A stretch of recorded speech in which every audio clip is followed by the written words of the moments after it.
Ladies and gentlemen, Kaiser here, and welcome back to Age of Empires 3. In today's video, we find ourselves on the map Carolina, in a very interesting 2v2 matchup. Blue and yellow are allied here, and they are both Asian players. I'm guessing that this is Chinese. Might be Japanese, but I think it's Chinese. And anyway, in the blue, we have the Dutch. In the yellow, we have the Portuguese. It's a very interesting matchup. Both civilizations, very strong late-game eco-focused civs. The Dutch obviously have their banks, giving them a really strong gold production late game. The Portuguese get free town centers as they age up, meaning that they can mass up quite a powerful economy. So I expect strong late-game ecos from both players. Both also have very good skirmishers and very good dragoons. So it'll be interesting to see how they diverge, because these two civs are very similar. Meanwhile, their opponents. We've got, I don't even know how you pronounce it. I'm going to say Riblings. Riblings in the red, playing as the Russians. And Mr. J, who is a member of the Iron Realm server, Iron Kaiser Gaming's Discord server. If you want to join us there, there's a link in the description below. We have a lot of fun talking about AoE and playing games together. It's pretty great. But Mr. J, in the purple, playing as the Germans. And I find this such a fascinating matchup too because, well, let me talk about the Germans first of all. The Germans have a very strong early game raiding potential. Because as soon as they level up into the Commerce Age, you're getting Uhlans with every shipment. So, for free, you're picking up a cavalry force that you can go use to raid your opponent, right? And for the Russians as well, now they can be played in kind of a late game sort of way, but they have some early game aggressive options too. So, to my mind, I kind of see this as a battle between strong late game eco-civs and civilizations with a much more effective early game pressure. So it'll be really interesting to see how these civs match up. Now I want to look at the decks as we see treasures being captured and possibly fought over here. Let's see, what do we have? This is 165 wood. Yeah, that would be a really big pickup. Whoever collects that. Look at how he's perfectly just farming and working with his partner here to collect this treasure. This is really nice. You see how he was like right on the edge of the circle to where he could continue to chip away at the black bear. They didn't run back to the camp. For you, he says. What a team player. What a team player. My tricorn is off to you, Mr. J. Alright. Let's take a look at the map first, and then we'll analyze the decks. We have the Seminole. Okay. All archer-style units get a buff there. Most of this is just for the Sharktooth Bowman. So, unless you want to go Sharktooth Bowman, I probably wouldn't pick up this tech. Maybe if you're going archers of your own, this would be useful.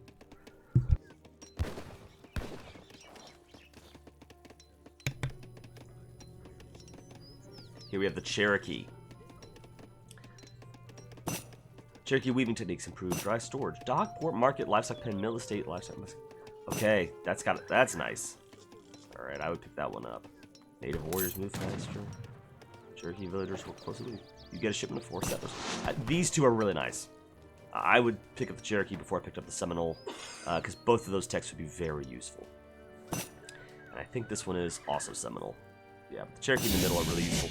Note also, again, we have this water down the south side, so there's a lot of potential to get a fishing eco up and running, and that would, of course, mean a much stronger food economy. So I think that's something that players don't take as much advantage of as they should sometimes. I get why. In AoE3, it's much easier for the snowball to start rolling. So it's a little bit more dangerous to maybe get a dock down. But especially if you're playing, long term, hoping for Kind of a long-term eco. That would make sense. We did see Mr. J said I'm going Cav, which makes sense. You already get all that free Cav. Here we are, 5 Ulans on the field already. Auftrag. Let's take a look at some decks. We'll start with the the Dutch. Okay. Ooh. Okay, you know what? I don't like this. There's something I really don't like here, and that's in this Age 2, there are no unit shipment cards at all. You've got the Religious Freedom card, which is always cool. I enjoy seeing that. But, you know, if you get raided, and you don't have a barracks up, like right here, and the Portuguese are getting raided, not the Dutch, but if you get raided and you don't have units, military units of your own, you're in trouble. Fortunately, the Ports do have a stable up. If they get some Hussar out, they'll be able to push back the Ulans. Meanwhile, the Dutch, I said, yeah, the Ports have military. The Dutch also have a barracks. Good for them. And getting up there, 3rd bank. 6 minutes in, 3rd bank up. Really cool.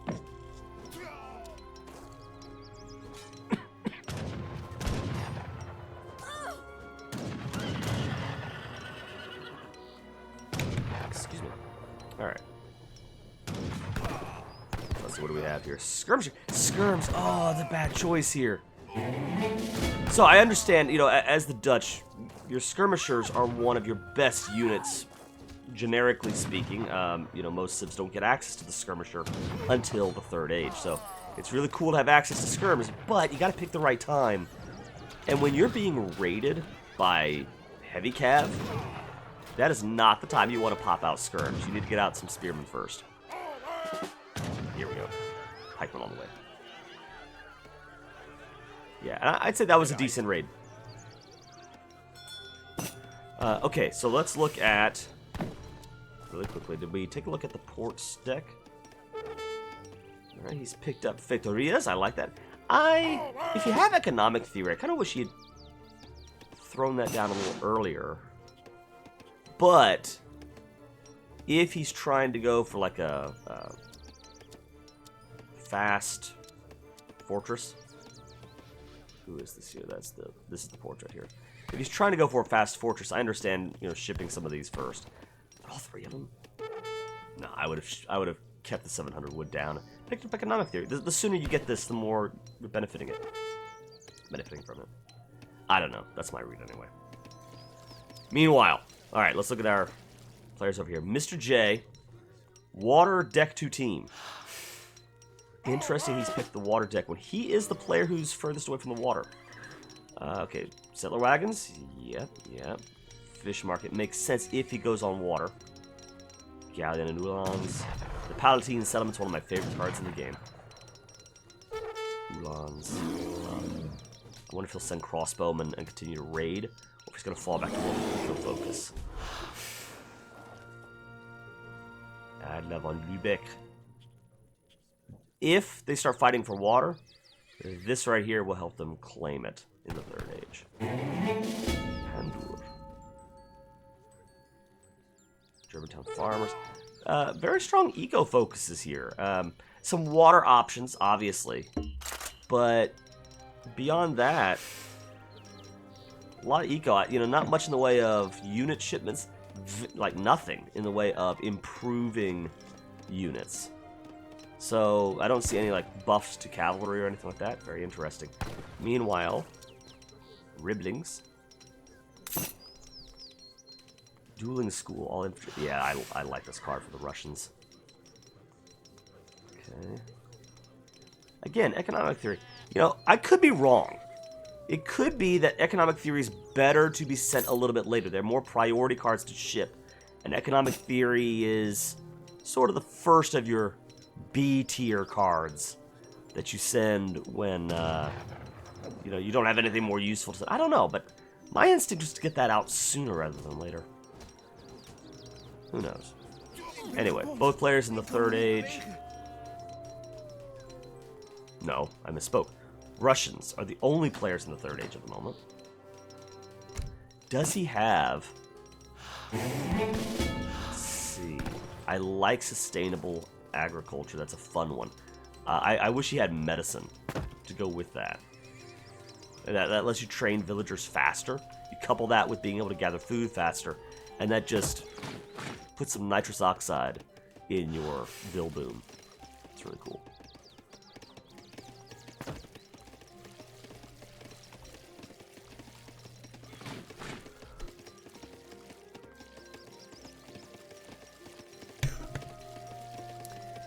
Now we see that earlier, Mr. J gave Ribblings that trade post. He said, you know, do you need this? You should take this. It's for you. Or maybe it was the other way around. I think Ribblings asked, and the Mr. J said, no, you can have it. So right now, Ribblings has both. And I wonder if the plan is for Germany to be aggressive early, kind of harass and annoy, and just give Russia breathing room to expand into this monster. Or what their strategy is. Clearly, they have coordinated insofar as the German player will go cav, the Russian player will go infantry. I think that's almost guaranteed, especially considering the dueling school card. Meanwhile, oh, this covered wagon. If it is seen, it was not seen. That's a Vil. Vil down, and Germany does see that the Dutch are on water. But will this covered wagon be spotted? Okay, he's gonna see it going up, right? Are you gonna respond? Are you gonna be able to do anything about this? Oh my goodness. Yeah, I think he recognized if he tried to siege that down, that he'd have to deal with the pikemen. Oh, never mind. He thinks he might be able to do something. And if he could take it down, that would be a really big featherness cap, but I don't think so. I think the pikes get on these guys. Nah, don't throw away your cav force. You know that it's there. That's better than nothing. Let's take a look at villager counts really quickly. The battle is really not kicked off yet militarily, but economy is the name of the game. What do we have? 7 hussars. Ooh, Portuguese really coming online. That's scary. Alright, let's look at some numbers here. Mr. J, the Germans have 29 villagers. Now that would include settler wagons. I don't know how many settler wagons. I want to see one there. I'm going to guess he probably has, unless he's lost them, which I doubt. So right there, that's 5, and then it gets 1, so it's 6. So it's probably, doing some guesswork here, probably closer to something like 35, 36 vils, just when you account for how much more settler wagons give you. The Dutch have 30 vils, where again, you'd have to factor in how much extra the banks are worth. And I do not remember off the top of my head how many villagers are worth 1 bank, but I think it's something like 2 or 3. Let's say 3. So 3 times 5, that's like 15. So from 27 plus 15, like 42 or something like that. Pretty good. Russia with 68 villagers, and the Portuguese with 33. Considering the Portuguese have 2 town centers? Ports, you're in the Third Age. Where's your 13? Oh, there's okay. Excuse me, guys. But seeing as the ports have 3 town centers, and the Russians only have, well, they have 3 as well. It's impressive that Russia just has this many vils. And a factory coming online for Russia as well. Wow. So, this is almost inverting from how I framed it at the beginning of the game. Early on, I said, the Dutch, the Portuguese, they got really strong late game ecos, and Russia and Germany, they might try to push early. What I'm seeing instead as the Portuguese army fights for the lost blanket of Empress Zoe, worth 420 XP. Okay. Picking up the Treaty of Tordesillas. Encomienda Manor. Settlers gather food from mills 20% faster. And all other sources 5% slower. That would not be a bad one later in the game to pick up. Kind of once you stop collecting so much off the map, that would be a good one. What else do they have here? We've got Ordenanza. Ordenanza? I forget how to pronounce that C. Crossbowmen become ordnance riflemen, which are cheaper and better against heavy infantry. Gotta love that. Yeah, that's a really fun tech to go into, if you've got a lot of crossbows. And then, I really like Tordesillas as a unique church card, so that's a fun one to ship.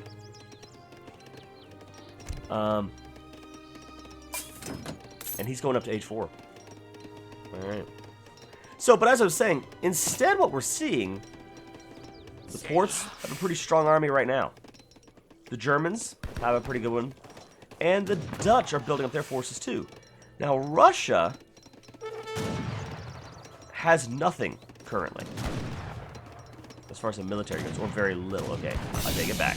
I see 1 muster of Strelets, but it's next to nothing for the Russians. But what they do have is a monster economy. And if the Portuguese and the Dutch, they don't move and stop this, and I don't think they will, the Russians are going to be able to churn out a monster army. Ordnanza coming in. Does that mean...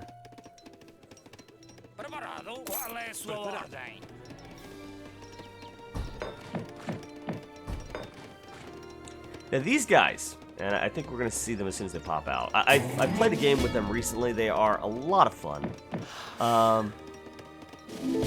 Their particular specialty, they're kind of like Landwehr, where they are a replacement for crossbowmen. And their particular specialty is that they do a lot of bonus damage against enemy... Ooh, hey, wait a minute. I don't have my tooltip updated for the Ordnance Rifle now. I'll have to fix that. Okay, but they're particularly good against other infantry, or specifically like other heavy infantry. Right? I say other heavy infantry. They are light infantry. They do bonus damage against heavy infantry, even more than crossbows do. Right? So, they're really good if, let's say that the Russians go all in on recruits. Right? Well, then this would be a really good choice. As light infantry, they will do well against light cav, like the war wagons, but that's not their foremost specialty. It's not where they're at their strongest. So if it's Portuguese versus Germans, if it kind of becomes a one-on-one here, I don't think Ordnance was worth investing into in that situation. Ooh. The teammates converging to perhaps put some pressure in on Mr. J. And as strong as the Russians are economically, age 5 in for Russia.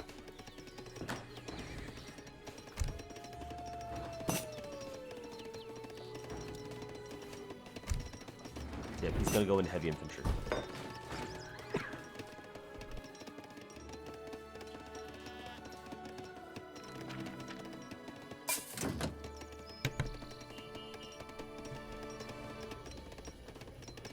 Okay, here we go. And now, we get to see our first real fight in earnest.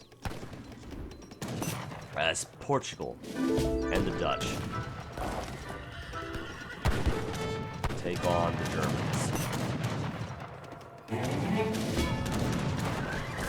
Even though the Russians don't have an army here, they have been building the wall. And that wall is doing a really good job of funneling the enemy army in through, you know, kind of a death corridor here. And that means, wow, they lost a decent amount of troops and pulled back, having achieved nothing. I'm kind of surprised. I'm also surprised, seeing as both of these players are in Age 4. Where is the artillery? Here we go. Finally, we got one coming up for the ports. Here's one coming up for the Dutch. I'm surprised that they did not predict the need for artillery sooner.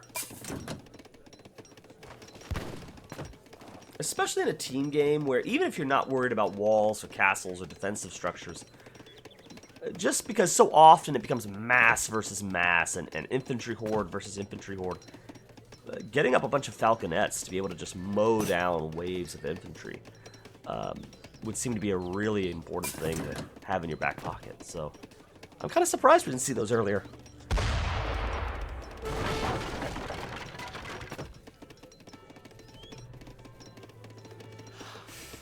It's so interesting. If you look at the score, the team score is pretty close. 89 to 92, about 3,000 points of difference, which is not a lot when your score is measured in the almost 100,000 points, right? Here we go. Okay, howitzers. I like it this way. I want to see it. Now you got to protect them. Oh, the army is too far removed. Ridley says back. Is he saying pull back? Don't sacrifice your army to make that happen? Might be what he's saying. Yeah, I might, if I were Mr. J, I would try to maybe snipe out those howitzers and then get out. He can't get them all. There's one left. Yeah, the one left. And now we've got a couple of field guns out as well. Oh, more mortars. Oh, my goodness.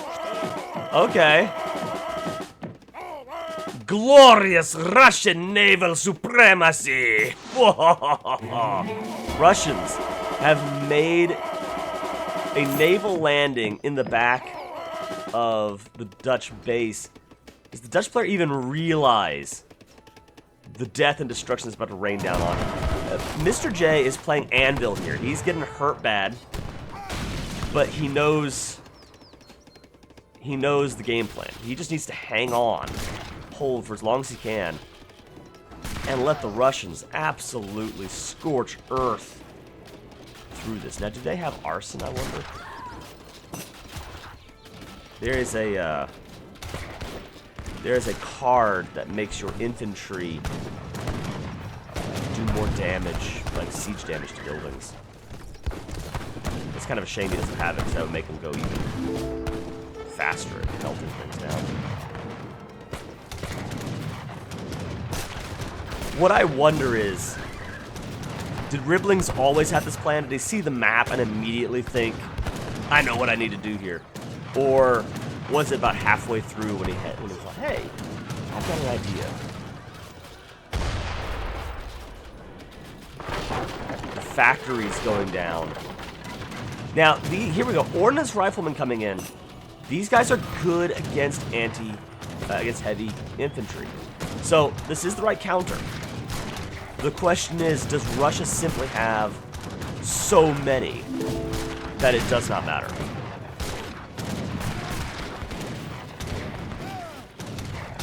And you can see, by the way, take a look at these guys. Look at how they're just melting through the heavy infantry. You gotta love it.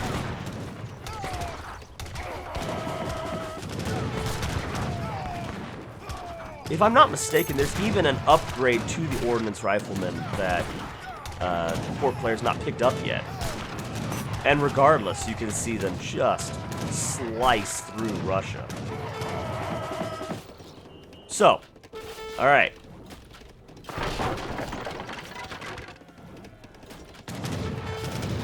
Good news for the Dutch.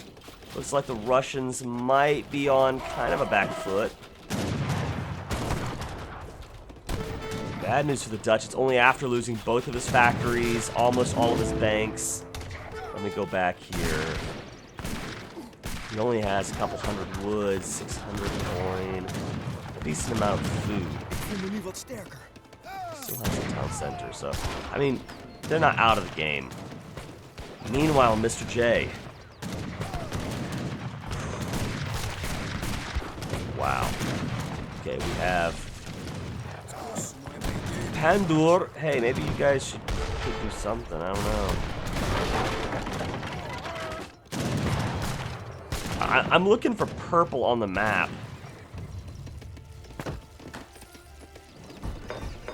Okay, we got some villagers out here. So, give him some time to collect some wood. He can build a town center. He's not necessarily out of this yet, but he's also really close to blue, the Dutch. And if the enemy realizes, and of course, with these attacks coming in, he'll realize. If they swing around this way, Mr. J could be in some serious trouble.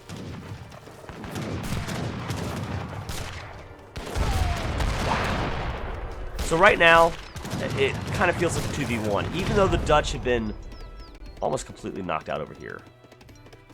Notice, by the way, the score is actually swapped over now to where our Asian players, the Dutch and the Portuguese, have the score lead. So it kind of feels like a 2v1 because the Dutch still do have a significant military force right here, but Russian waves.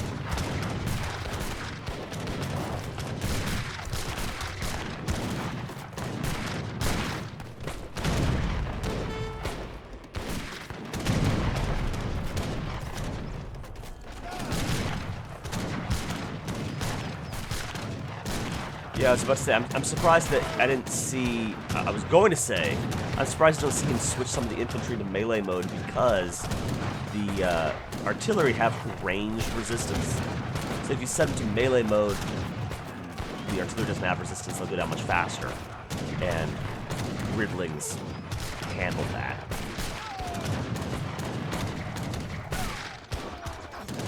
You know, maybe his name is RBB Blings. I don't know, but I'm going to stick with Riblings. Someone will correct me in the comments, I'm sure.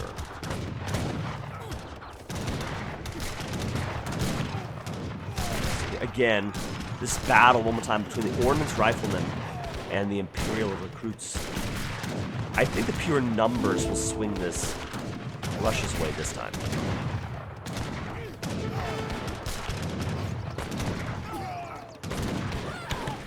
But if the game is functionally right now between Russia and Portugal, Russia cannot continue to take fights, recruit versus Ordnance Riflemen.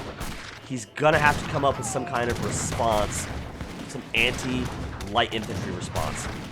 Somebody, whoa, what in the world? The Dutch player resigned? No.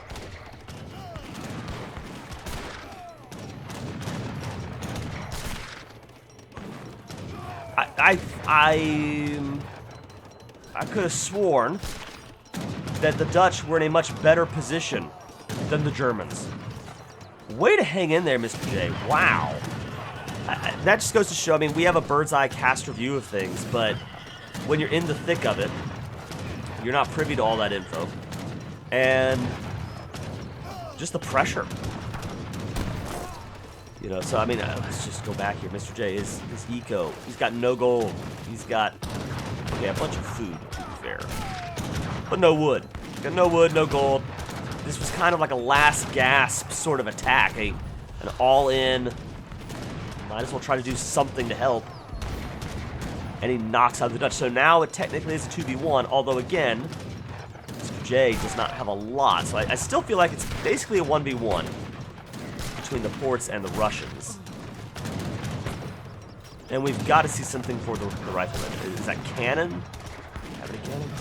There's castles, but I would be training some falconets or some Cossacks would be an amazing choice here in a late game situation. Cossacks are heavy cav that only cost 1 food. You can eat my sheep. All right, you're a team player. That's great, but no, Mr. J, you need the sheep. You need to get back in the game. I think Riblings is doing just fine. Now, okay, wait a minute. To be fair, you're floating thousands of food. Maybe I see why you would say that. But he's floating far more food. Get up a town center. Rebuild. I really do not like Portugal's position here. And it's not even... There it is. That's the game. That is the game. Well, wait a minute. So that was, no. it's not the game, that was the Dutch. I don't like Portugal's position, and it's not even because of the 2v1 situation. Although that doesn't help. I don't like his situation because he's only got one unit on the field. The Ordnance Rifleman. Okay, and some rebels, which are nice. I do really like these units. So together, they're going to do a really good job of countering the heavy infantry. But we need to see something to knock down these castles. Okay, because this is just throwing away artillery in exchange for tickling Kremlin Sikov. But what we need some mortars to knock this down, and then we need to be predicting how is Russia going to respond to this. Because if I were in his shoes, I'd be thinking, all right, he's probably going to hit me with cav. So I need to have up some kind of either heavy infantry of my own or, you know, melee infantry and melee heavy infantry like, you know, pikemen, halberdier. Or, I need some culverins up right away because I'm expecting artillery from Russia. Wow.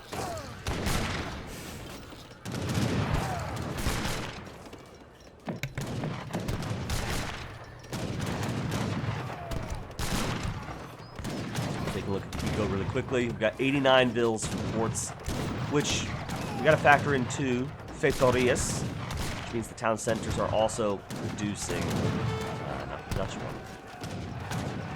They're also producing resources, so it's a little bit stronger than that. So J down to 38, up to 38 vills. 99 vills for the Russians. And here we go. Honestly, this is probably the biggest part right here. The Strelets, okay, Strelets, yeah. But there with the Imperial Ordnance Rifleman, that's our H5 upgrade. Good for him. It's not going to help against the Uhlans coming in and just wrecking house.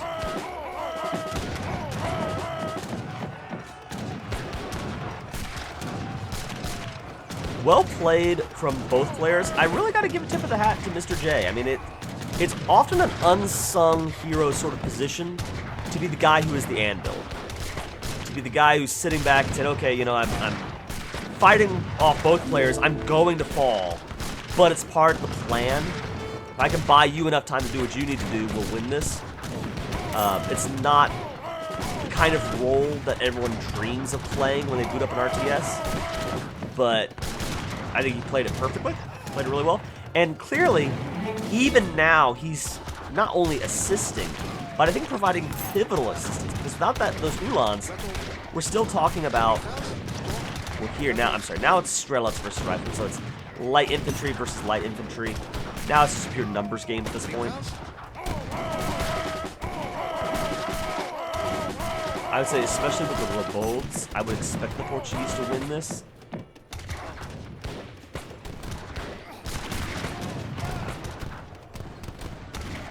Russia has the stronger economy right now. Just as far as resources in the bank, just if we calculate total resources, it's like 9,000, we'll say basically 2,000, 11,000, let's say 11,000, versus here, 4,000, like 4,500.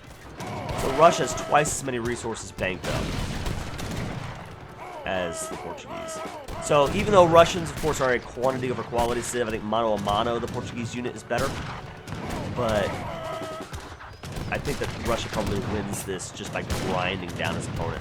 And that's without factoring in the German player, Prussian Uhlans coming in.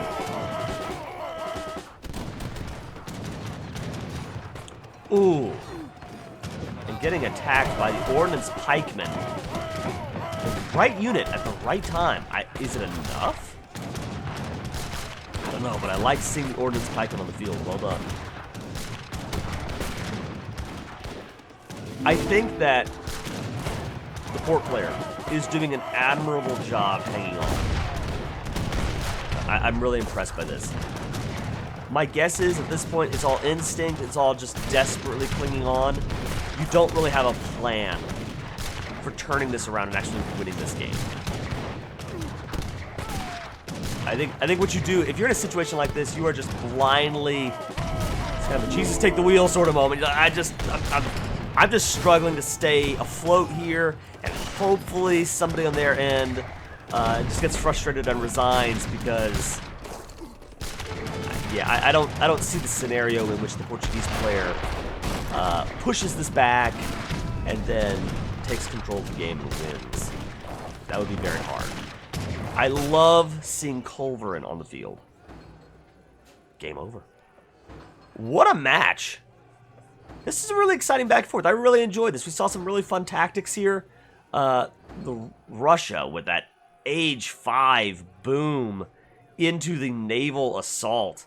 I was going to say, I really like the pick of Culverin because I think that he was predicting, if the port player had more fight in him, that he would go into, more rebuilds and try to mow down the infantry. So picking artillery, good choice.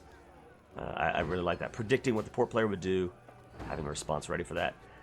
The German, Mr. J, again, having to play that anvil game, not always the most fun way to play, but somebody's got to do it sometimes, and I think he did it very, very well, held on, and then found a way to be decisively useful. First, in pressuring the Dutch into resigning, and then continually, staying on your unit, which was the perfect unit to deal with what the port player was massing, and I think that really threw off the Portuguese game. But I honestly think probably the biggest moment that solidified the game was the Dutch player resigning. I'm shocked that he did that. I think if the Dutch player held on, I don't know that he should have resigned there. I think that he was in the better position. And if he had just held on, kind of fought off that one assault, I think they might have won it. Or at least it would have been a very, very, very close game. But Dutch player resigning gave to him. So that just goes to show, that's kind of a highlight for what you can do as seemingly the weaker player in a 2v2 situation. So I'm really impressed with that. Really impressed with, again, kind of Ribbling's play there. And then, from the other two here, the Ports and the Dutch, I think they played well as well. I really liked how they did get an army up early on. They weren't just sitting back and naked booming. It did work in Russia's case. I think it would have been a problem if they had tried that with Germany raiding them. Probably their one mistake early on was not being more aggressive with that army. Pushing into Russia when they had nothing would have helped out a lot. I think even Germany was probably a little bit weak internally. So if they could have pushed a little earlier, that might have made a difference. But guys, that was a lot of fun. I hope you enjoyed it. If you liked the game, let me know in the comments below. And consider subscribing to the channel and liking the video. I really appreciate each and every one of you that does that. Thank you so much. And consider joining the Iron Realm Discord, which again is found in the description below. Again, we talk about AoE3, play AoE3, and we share replays like this too. So maybe you could get your own game cast in the future. Who knows? For now, this is the Iron Kaiser, signing off. Have a great one out there, guys.